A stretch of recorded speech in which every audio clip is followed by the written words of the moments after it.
Right now, we are very privileged to have the CEO of Firekeepers Casino Hotel with us right now. And Kathy George, good morning and welcome to the studio. Nice to meet Hey, you. good morning. It's nice to meet you. My goodness, 10 years now, isn't it? It is. In August, we'll be celebrating our 10th anniversary. Gosh, it seems like just yesterday we were taking calls from people who said, it'll destroy our community. And this was way back in the 90s when it was first being talked about. And it has not turned out that way. It's quite the opposite. And back then, my stance was, hey, well, let's wait and see. I think that people have an idea of casinos from what they see on movies and TV. It's always the really terrible mafia families and all the bad things happen, and it's just kind of nefarious. And that hasn't been the case at all, especially with Native American run casinos. Absolutely. A Native American run casino is a family business. They take great pride in it to make sure the bad things don't happen.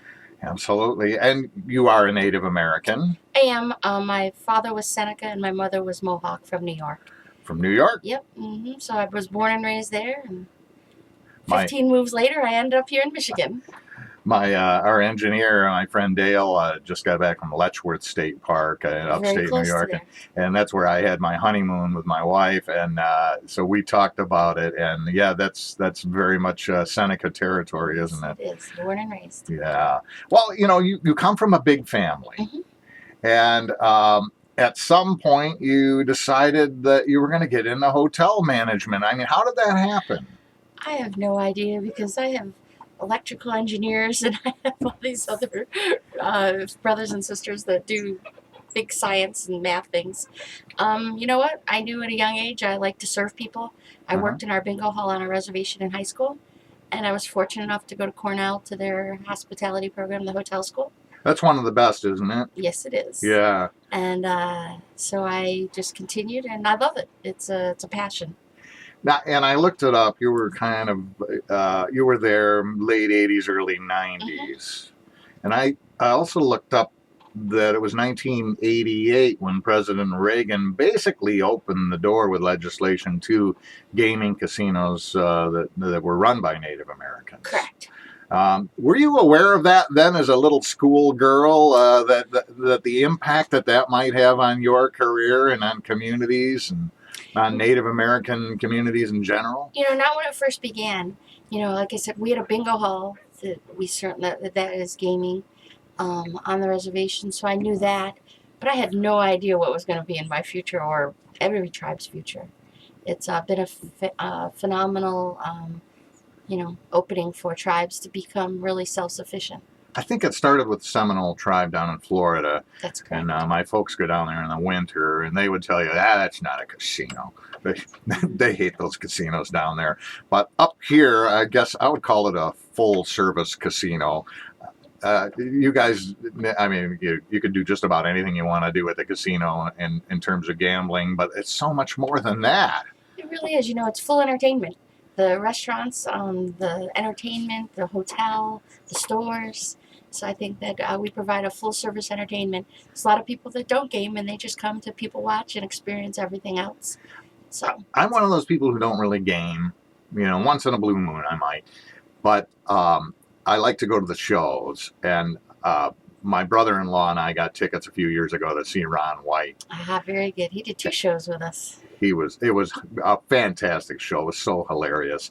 Well, but the thing I wanted to say, and this has happened to me a few times, I live south of town in Leroy Township, and so a lot of times I'll approach it from the back roads, and we'll come up 11-mile road, and it is literally like coming up on Emerald City. Yes, it is. All of a sudden you're going through cornfields and over hill and dale, and all of a sudden you look up and here's this gigantic, beautiful city. It's Firekeepers Casino right in the middle of nothing. And I mean, what a facility. And it's evolved. I mean, you didn't even have the hotel for the first few years. Yep, the first 3 years. We opened the hotel in 2012. And we'll be breaking ground on the next tower in just a few short weeks. Well, I certainly want to hear more about that. What I love too is I'll be coming like from Marshall from the east down I-94. You can see the red top of that hotel from far away. Yep, almost to 69. And I'll bet you people come down there and they're thinking, what in the heck is that? What is that?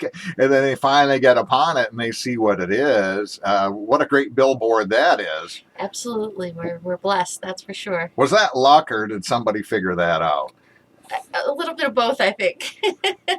That tree line needs to stay. It can't grow anymore, though, because otherwise they won't see us. I was thinking that. Yeah, they were out there, and they're working on I-94 in that stretch between your casino and Battle Creek, and they're taking out a lot of old trees along the side as the first part of that. Were you tempted to call them up and say, hey, if you got a couple of extra hours and a couple of extra chainsaws? Yeah, I don't know about how the state will take that. Well, but speaking of roads, though, part of the whole compact, the agreement made with Governor Engler way back when, and the tribe, is an infrastructure reimbursement plan, and we see that. In fact, all right, I'm going to come right out and say it. I don't think without the casino's involvement in road building in Emmett Township that recent road bond proposal would have even passed. But the voters were made aware of and are very aware that their taxes could go down because of the contribution that the casino makes to road infrastructure. Absolutely. The tribe, the Nottawasapi Huron Band of the Potawatomi, has definitely made a great effort to be a great partner to the community. And through the revenue sharing with the state, since we've opened, we've provided $197 million to the state and local governments over the 9 years. And last year alone, 18.4 to the state and 5.7 just to the local communities to help support all of these initiatives that need to be done. It seems to keep going up too, and that's because everything's are going well. Absolutely, as the revenues continue, it's a percentage of that, and we look forward to continuing to drive that for the community. It's important to us. Absolutely. We're going to talk a little bit more about the new hotel plans, and somebody was telling me that was always in the plan too. That there were provisions made when the first hotel was built, and just in case. And so I'm interested in that, and some other aspects of what's in the future for the Firekeepers Casino Hotel, along with so many great things that you're doing in our community. Kathy George is the Chief Executive Officer at Firekeepers Casino Hotel. Not a lot of women in that gig. No, not a lot, but we're becoming more prevalent.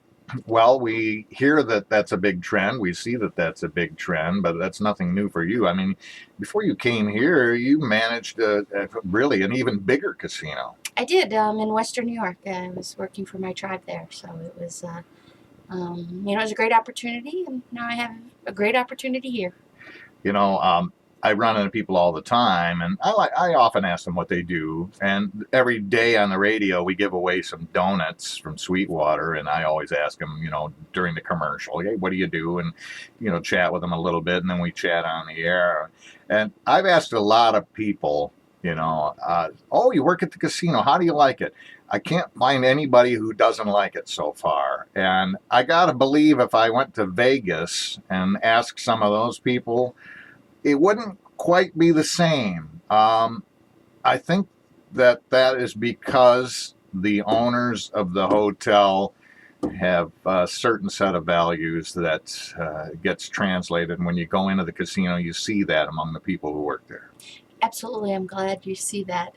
The tribe, Nottawasapi Huron Band of the Potawatomi, take great care of us as employees.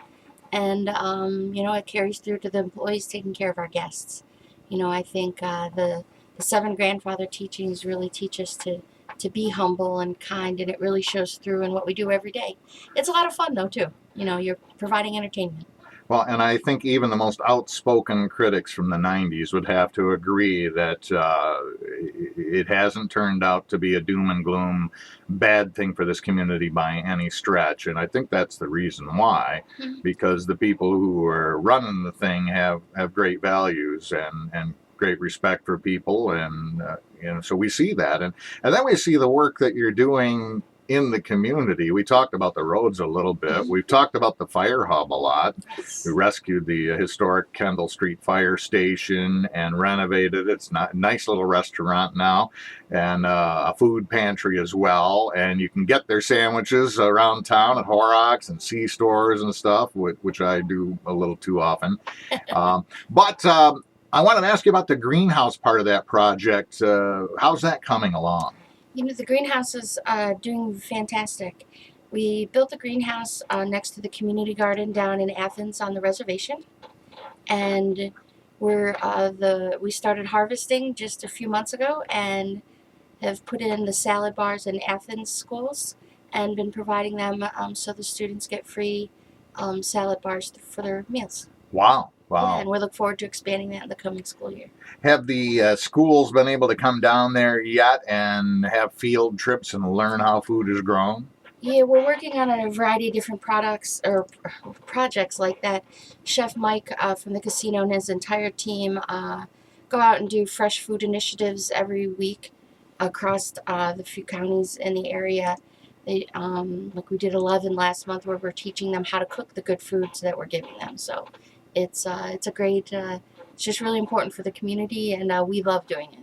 You've also gotten involved in sponsoring some major events. Of course, the NASCAR race over in Michigan International Speedway, the Symetra ladies golf outing at the Battle Creek Country Club, and even our own Town Square Media Kalamazoo Rib Fest. Yes. We appreciate the support of that. Obviously, it's important for Firekeepers Casino to have high visibility in the community. It absolutely is. It's important for us to be visible, but more importantly, it's the right thing to do. We have the ability to do so. We have 1,800 sets of hands to help us volunteer and do all of the work. So it's our responsibility to do that, and we're really proud that we get to do that. I was talking to somebody who works there, and they said, yeah, they're going to build this new hotel. And in fact, they kind of planned on it all along, because when they built the first hotel, they laid the groundwork for the second one. Is that true? And that is true.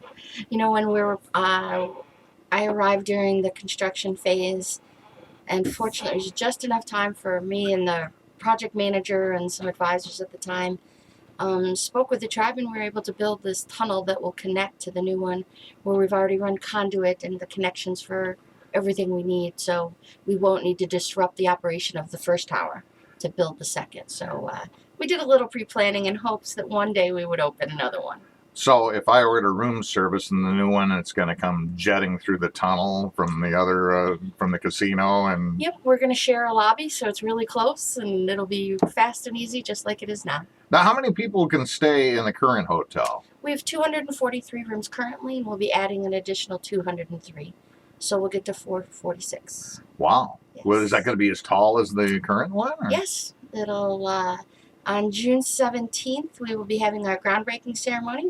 Everyone's welcome to come on out in front of the hotel, and you'll be able to see some drawings and things of what it will look like. But it'll replicate the existing tower. Probably some of our listeners are wondering if that will be the death knell of the old Red Carpet Inn, the old hotel there at 11 Mile, and Yeah, no, we own and operate the Quality Inn next door. We'll keep it. It's a great hotel, and all the hotels in town will continue to do business. I think we'll be utilizing this hotel to get larger banquet businesses that we've not had any guest rooms to give them. Mm-hmm. In addition, we're running for 6 years. We're at a 96% occupancy, so we just need it's hard on a building and staff to run that high occupancies. So the Quality Inn has been a valuable property for you since you've acquired it. Absolutely, and that's been around for 6 years also. So we like to go over there and eat. And yes. Speaking of eating, I mean, even if people don't gamble, you have some fine restaurants. Absolutely. In the casino. I don't say that just because I work there, but the food is, it's amazing. Yeah, every restaurant has its specialties, and so it's really good. Well, you have a real chef, and he's very involved in the community, Chef McFarland. He absolutely And is. that's good to see too. What else is on the horizon then, other than the hotel? Is that your next big thing? Yeah, that's our next big thing. We're going to be, working on bringing in, changing some restaurants around, doing some other renovations on the gaming floor. But in terms of the new hotel, will just allow us to bring in more visitors to the town, so that they can go to all the great things here in Calhoun County to do when they're not gaming.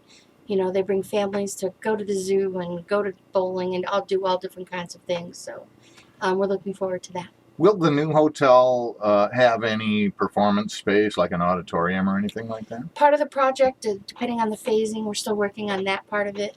We anticipate putting in additional meeting space, so that we could do more events, and do some simultaneously. Because right now, we have a ballroom that, like for a concert, we can seat 2,000. And so, we're definitely building some versatility into it. Sure, yeah, and like I said, I've seen a few comedy shows there that I thought I loved Lewis Black, and I loved Ron White. Had a great time, but I got to admit, 2,000 people in a room with one flat floor, it can be a little hard to see. Well, we don't really. I think there's really not a bad seat. Especially the ones in the back that rise up. Mm-hmm. I mean, there's some, they raise up like a bleacher, and so I think that it works really well. The sound acoustics are phenomenal. We just put in a brand new system. It's the same sound system that's at the Grand Ole Opry, so you'll be able to hear it. And the new video screens, we just replaced the other ones. Oh, okay. It's amazing how technology goes obsolete in a matter of 2 years. Well, with that technology, though, I've never had any trouble hearing or seeing in there. But the thing that I love is when you're in a room with 2,000 people, everybody's reacting, and there's just an electricity in the air when you see a performer up there. So absolutely, that electricity is amazing. It's like tonight we have Rob Thomas, and I think that the floor will be nice and buzzy. Sure, and Rob Thomas. And you're of course, a lot of your clientele too are in an older demographic. You're bringing in John Fogerty. Yes, I think that's going to be great.